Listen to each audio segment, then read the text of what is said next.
is God a Cubs fan? Personally, I believe it. I don't know if the Cubs believe it, but I do believe it. I will be honest, I'm from New York, and I can't say I'm a Yankee fan. I actually never went to a sports game in my life, except for once. I went to a Yankee game as a kid. I've never been to the Cub Stadium. It's not really part of our culture to go to, games and things like that. It's not something that we shun and don't encourage, but it's not something that I do on my own. I grew up in a family. My father is a pretty big rabbi in the organization that I'm associated with, the Chabad Lubavitch. So it was pretty much in my DNA. And I always wanted to, give back and help people. And I've been doing this idea of outreach and visiting people since I was like 8 years old. So 2015, we moved there and we were trying to meet, new people in the community. So I thought of a creative way. Let's see if we could set up a stand outside the stadium and offer Jews, a chance to connect with a rabbi, do a mitzvah, say a prayer for the Cubs, get a challah. My wife baked these homemade, delicious challah, and people started coming. In a really prime location, right across in the middle of Addison, in between Clark and Sheffield. I got to meet quite a few people. And that year, 2015, is when they got into the playoffs. First time in a number of years. The next year, we upped our game like tenfold. I got whole beautiful tablecloth that had in the front, say a prayer for the Cubs. I was actually so lucky that the Cubs themselves called me and said, "You're infringing on our trademark. You can't put that up."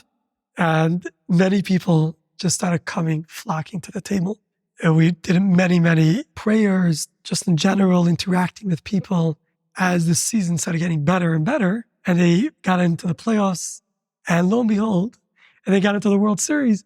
So many people would come by and they really were loving what we're doing. And they took that as a moment of I need to pray for my mother that's ill, And we actually got many leads to people that we were associated with until today. So many of those people that we met, definitely some of them, were just visiting, a quick visit from out of the state or from the burbs. But people that were local, we exchanged phone numbers and they would come to our events. So it really brought an opportunity for deeper connection. There was other people that started coming with a similar idea. And there was a Christian guy that came with a huge cross and he set up a table and said, "Do a prayer for the Cub." Another guy came with a goat during the actual World Series when they got it in 2016 because of the whole famous curse. And he was walking around with a goat and said, "Do a prayer for the Cubs over the goat." It was really just fascinating to see. And the place was mobbed.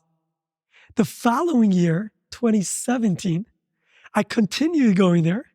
But by that time, the Cubs bought out a lot of land around the area, and the Cubs were always not so friendly to us. If we were ever on their land, they kicked us off. "You can't be here." We understood, so we always went across the street, and we were very respectful to that. But it was a little more challenging because they started buying certain land, especially the land that we used to be at. That year again, they did very, very well. They actually almost made it to the playoffs. If you recall, they got it to the last game. And the last game was a tie game, and then they lost that tie game. And I'll tell you the reason I suppose they lost that tie game. The night that they were supposed to have their last playoff game, which was a mega game, it would have been, the game, and it would have been the start of the World Series. We brought into Chicago the sister of Anne Frank. She's still alive. Her name is Eva Schloss, lives in England. And we brought her to Chicago to give a talk about her life story, getting through the Holocaust, being the stepsister of Anne Frank.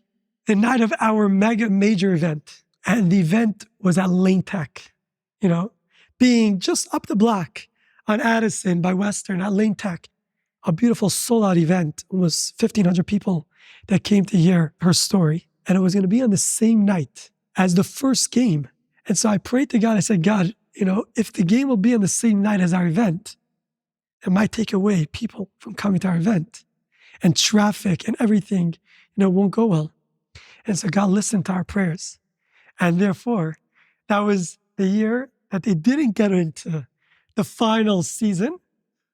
And then from the next year on, they bought out the whole block and they bought it across the street. They created that hotel and everything else. And we weren't able to put up a stand anywhere else. And since then, they haven't made it to the playoffs ever again. So that's my take. Ultimately, God wants the best for us. So truthfully, God does want people to be happy. And if this is something that would make somebody happy, and I believe that the Cubs winning the World Series after 100 plus years made a lot of people happy, I think God was happy about that, right? The blessing from God in this whole story.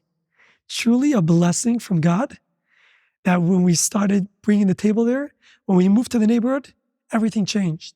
When we opened up the Chabad Center here, a Jewish center, we brought in God's blessing into the neighborhood. When we started bringing the table there and interacting with people, they needed that touch of God in the stadium. And hopefully they understand that the blessing of God is needed to bring back the blessing of their success.